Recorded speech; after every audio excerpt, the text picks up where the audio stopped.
अस्सलाम वालेकुम viewers, welcome to the talking art. परेशान मत हो, आज की इस वीडियो में कोई सर्जरी नहीं होने जा रही, ना मेरे सामने कोई पेशेंट पड़ा हुआ है।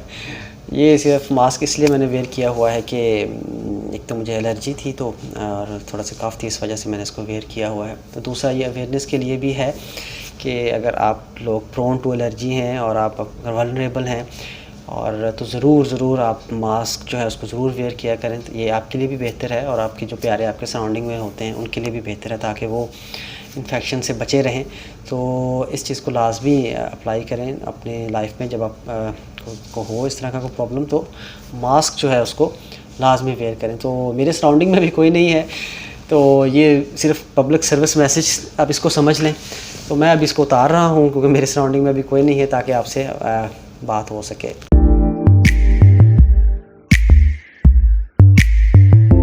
Welcome back viewers.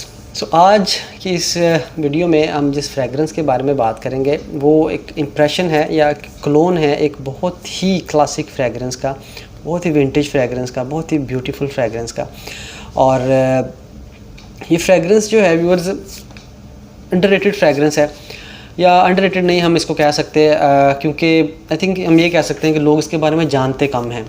क्योंकि जो लोग इसको जानते हैं ना, वो कभी भी इसको अंडररेट नहीं करते, हमेशा ही इसको हाई रेट करेंगे वो लोग जो इस फ्रेगरेंस को जानते हैं। सो ये this fragrance is not as famous and as trendy as Aventus, Sauvage या ब्लू डी शैनेल, इस तरह के फ्रेगरेंस नहीं है।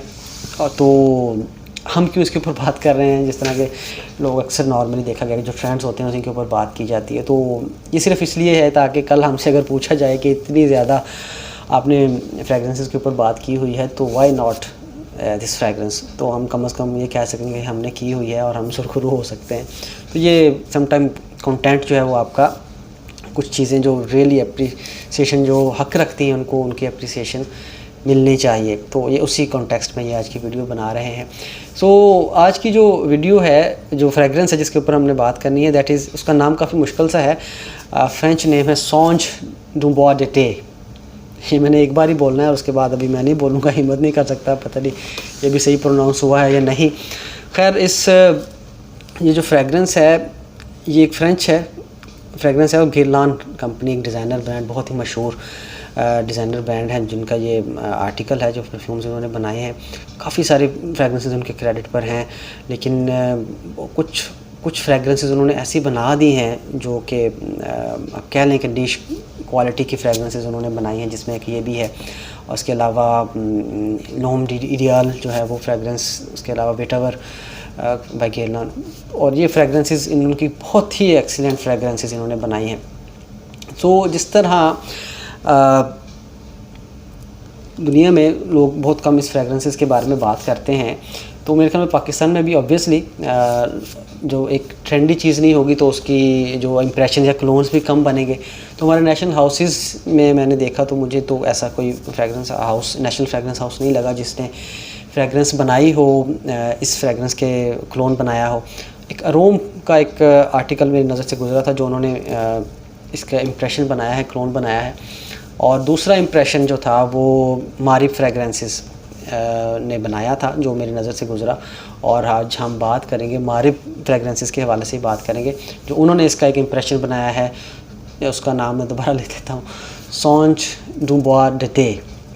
और इस फ्रेगरेंस के बारे में तो हम बात करेंगे।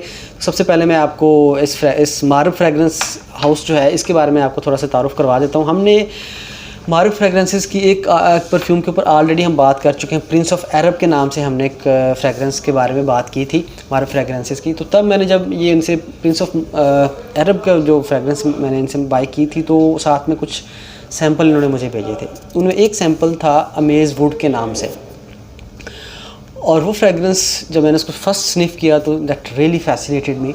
तो मैंने शमान भाई जो ऑनर हैं उनसे मैंने बात की, उनसे पूछा ये किस फ्रेगरेंस का क्लोन आपने बनाया है। तो उन्होंने फिर मुझे बताया that is the clone of सॉन्ज डू बॉis d'été, ये उस फ्रेगरेंस का क्लोन है। तो मैंने फिर उसकी बॉटल भी मैंने ऑर्डर की, वो बॉटल मैंने फिर मंगवाई और वो काफ़ी मेरे पास ये काफ़ी अरसे से मेरे पास पड़ी रही और अभी तकरीबन ख़त्म होने वाली है। तो मैंने कहा जल्दी से इसके ऊपर हम बात कर लेते हैं ताकि हम कह सकें कि हमें भी याद कर लेना चमन में जब बहार आए। तो जब कभी ये फ्रेगरेंस मशहूर हो जाएगी तो हम कहेंगे हमने इसके ऊपर बात की हुई है। इसके अलावा और भी फ्रेगरेंसेस हैं मारब हाउस की जो मैंने स्निफ़ की थी, उसके साथ साथ मेज़वुड जिसके बारे में आज हमने बात करनी है, और सेंट्रिक 4, एक्सेंटो, सेंटाल 33। इनकी quality wise I was very much satisfied. बहुत बेहतरीन क्वालिटी थी इन फ्रेगरेंसेस की, सब फ्रेगरेंसेस की। तो ये फ्रेगरेंस के बारे में आज हम बिला किसी तख़ीर के हम स्टार्ट करते हैं आज का इस वीडियो के बारे में। सबसे पहले मैं आपको इसकी प्रेजेंटेशन के बारे में बता देता हूँ। प्रेजेंटेशन व्यूअर्स इसकी सिंपल सी आप देख सकते हैं, मारब, और यहाँ पे एक्सट्रैक्टिव परफॉर्म है, यहाँ पे इनका वेबसाइट का एड्रेस लिखा हुआ है, चॉइस ऑफ रॉयल्स। हाँ, ये फ्रेगरेंस जो है ना, ये इसका DNA या सेंट प्रोफाइल लगती है इस फ्रेगरेंस की स्पेसिफिकली। और मैं आपको इसकी बॉटल दिखा देता हूँ। बॉटल भी 35 ml की बॉटल है ये। मारब फ्रेगरेंसेस, यहाँ पे यही नाम लिखा हुआ है, और कैप काफ़ी डायमंड टाइप कैप है इसकी, और ये काफ़ी है तो ये खैर प्लास्टिक की। तो स्प्रे में मैं आपको दिखा, स्प्रे इज़ गुड,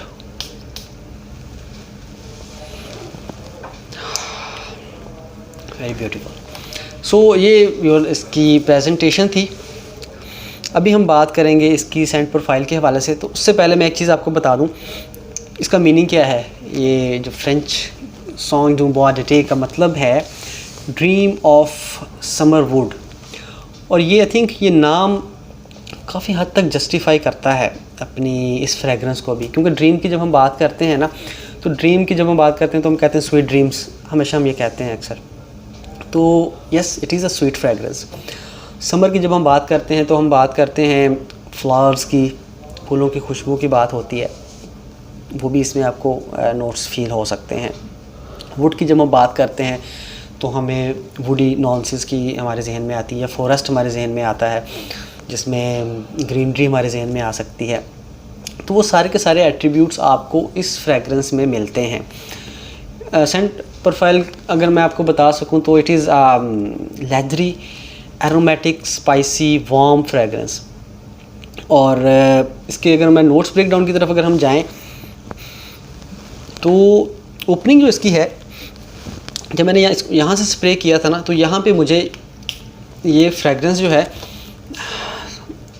बूजी वुडी फ्रेगरेंस सी फील होती है ये फ्रेगरेंस। लेकिन जब मैं इसको बिल्कुल डीप स्निफ करता हूँ यहाँ पे आके, तो मुझे स्टार्टिंग में निरोली की नोट्स फील होते हैं। निरोली के साथ साथ इसमें बाल्ज़मिक सी टोन फील होती है, एनिमेलिक सी टोन, ग्रीन सी टोन इसमें फील होती है मुझे, नोट्स उसके मैं महसूस कर सकता हूँ। और उसके साथ साथ स्पाइसीनेस, लाइक कड़ी पत्ता या ज़ीरा की जैसी स्पाइसीनेस होती है, वैसी spiciness I could feel opening में, in the backdrop of woody notes. और ये इसकी ओपनिंग है। जैसे जैसे ये मिडल की तरफ फ्रेगरेंस जाती है ना, तो मिडल में इसमें कुछ फ्लोरल नोट्स ऐड होते हैं, बहुत ही हिंट ऑफ फ्लोरल नोट्स, बहुत ज़्यादा उसमें आपको फील नहीं होंगे, बहुत ही हल्के से आपको फ्लोरल नोट फील होते हैं। और उसके साथ साथ यहाँ पे इसमें लेदर और वुडी नोट्स, ऊद, यहाँ पे ऊद आपको फील होना शुरू हो जाता है, जो कि थ्रू आउट स्टार्टिंग ए बिट फ्रेश, लेकिन Aahista Aahista fresh, not of fresh, आप इसको काफ़ी थोड़ी हल्की सी डेंस कह सकते हैं इसको, बिल्कुल बहुत ज़्यादा फ्रेश नहीं है। जैसे जैसे ये फ्रेगरेंस आगे चलती है ये वार्म होती जाती है फ्रेगरेंस, कोजी सी फ्रेगरेंस बनना शुरू हो जाती है। मिडल में आपको ऊद के नोट फील होते हैं, और ऊद के साथ साथ आपको यहाँ पे लेदर की स्वीटनेस भी फील होती है। ये फ्रेगरेंस ओपनिंग के बाद ये आहिस्ता आहिस्ता स्वीट होना शुरू होती है, थ्रू आउट ये स्वीट ही रहती है। ड्राई डाउन में जाते हुए भी आपको ये फ्रेगरेंस में पिचोली के नोट्स फील होते हैं, और पिचोली के साथ साथ जैसे मैंने आपको बताया ऊद नोट्स यहाँ पे रहता है, लेदर का हल्का सा स्वीट सा नोट इसमें रहता है, और यही इसका ड्राई डाउन है व्यूअर्स। और आई थिंक यहाँ पे एक जो चीज़ जो काबिल ज़िक्र है वो भी मैं आपको ज़रूर इसके साथ बता दूँ, वो ये कि जो ऊद है यहाँ इसमें ऊद जो है वो नॉट टिपिकली मिडल ईस्टर्न ऊद, ऐसा नहीं है। ये जो ऊद है ना, इट इज़ ऐसा लगता है जैसे कि वो मिडल ईस्टर्न ऊद को ट्वीक करके वेस्टर्नाइज किया गया है। तो ये not hard on your notes, जैसे लोग बिगिनर होते हैं ऊद इनको इतना अच्छा नहीं लगता, तो वो समटाइम लोगों के जो है वो हेडेक स्टार्ट हो जाता है। तो ऐसा ऊद नहीं है, इसमें लाइट सा ऊद है, आपको हल्की सी बहुत ही प्यारी सी एक क्लासिक सी फ्रेगरेंस ये फील होती है। तो इट्स नॉट डेंस ऊद।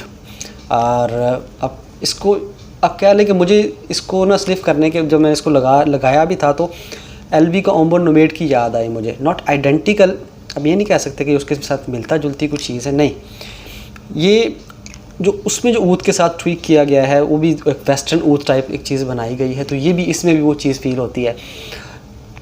इंसेंस का नोट आपको फील होता है मिडल में, और ड्राई डाउन में भी इंसेंस का नोट डेफिनेटली फील होता है। आई मिस दैट नोट जो मैं आपको पहले बता रहा था, आई कैन फील इट।